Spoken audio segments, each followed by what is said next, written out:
How to renovate a block paved drive. It seems obvious, but unless you do it properly, all the weeds and moss are going to grow back again. This was jet washed about 3 years ago, and as you can see, it's a bit of a mess with moss and weeds everywhere. This is what I ended up restoring it to. You can save a fortune by doing it yourself. Just need some simple tools like a jet washer, like this one here, with a lance attachment for jet washing out all of the gaps and the weeds and the moss. Quick tip while we're looking at the jet washer is always tape up the handle of the jet washer, because releasing the water pressure is a good way to blow up your jet washer, so that makes it last longer. Another useful attachment is this patio cleaner head. This is a universal patio cleaner attachment that I got from a company on the internet or eBay. It basically has rotating jets inside, which gives you quicker jet blasting coverage of cleaning the block paving, and of course can be used for patios as well.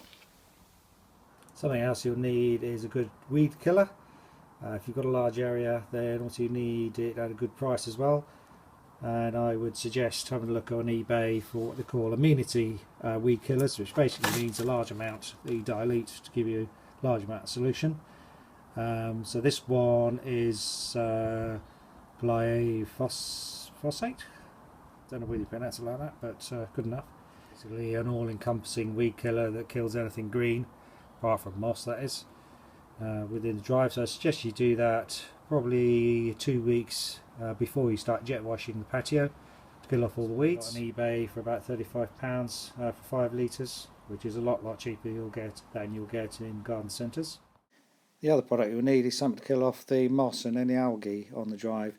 You can get this stuff from a local swimming pool shop. It's very cost effective. A 20 litre tub is about £25. Dilute it 30% this to 70% water. It's basically sodium hypochlorate. Spray it all over and it bleaches the drive and kills off any algae. You'll see the colour changing. So here's the result after the jet washing, and you can see the difference between before and after. Left being before obviously and right being after. Brings out the colour of the bricks a lot more. The other issue you might have is perhaps some oil stains on your drive. So here I'm treating some of those oil stains.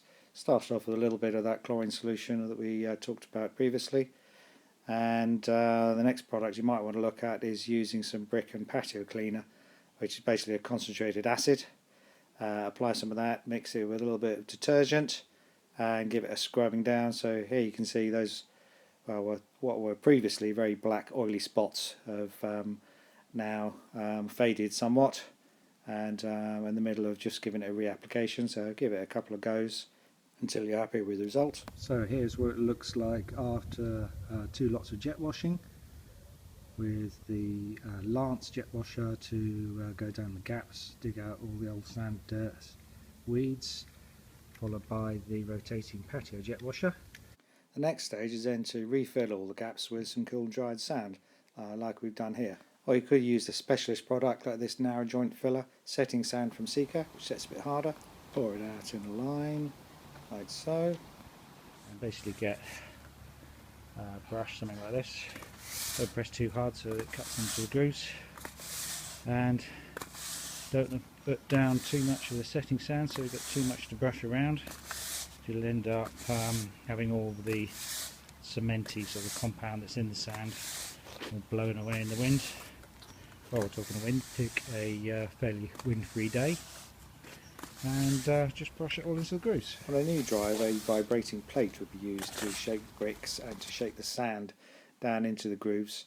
But well, first of all, we're doing it a little bit on the cheap, and secondly, when renovating a drive, it's not really necessary. With the setting sand, you need to apply water for it to go through the setting process, so apply that with a sprinkler attachment on a hose, and that brushes off the dust on the bricks as well. As you can see here, the setting sand has set and has been applied. Part of renovating the block paving is taking out any dips in the paving. So here we've taken up quite a large dip. I'm not using a vibrating plate to get it level. Basically doing it by hand at a spirit level, squashing the material all pretty flat and hammering each individual brick so that the sand underneath is well compacted and the brick ends up level. Need a spirit level. It was quite heavily dipped, this one, over quite a large area, so I applied a large amount of ballast, which is grit, stones and sand, which is a bit more of a stable underfooting, and topped that with the sharp sand. Just done it in individual bags because it's easier to handle. It's quite cheap from the local shop, so it's useful to have some sort of long plank like these two. Check on the levels, the spirit level on top, and well, as you can see, just find a good starting position and check the level, make sure there's no dips as you do it. This was quite large and the amount is about 1060 bricks to remove, but it's possible to do that in a day. Wear some gloves, it's quite a good exercise, and then it's just a matter of filling and working your way along, getting the level right.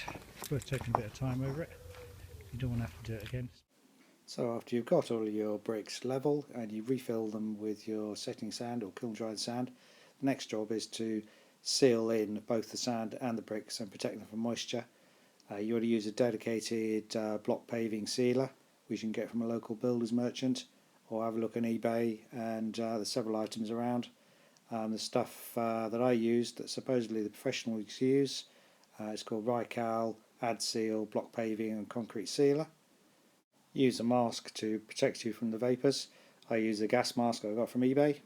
The easiest way to apply it is with masonry paint roller strapped onto a pole. Get an old tray and roll it like so all over the drive. Use plenty of the liquid, don't be afraid to use a lot of it, and you should really apply it with the liquid having a wave going out in front of the roller like so. So that's the finished result after jet washing, filling with sand, levelling when necessary, and sealing with the sealant. You see quite a large area to do here. So far I think it's used about 5 of those 20 litre tubs, do all the way to the corner T-junction over at the end of the drive, but certainly a lot better than what it was.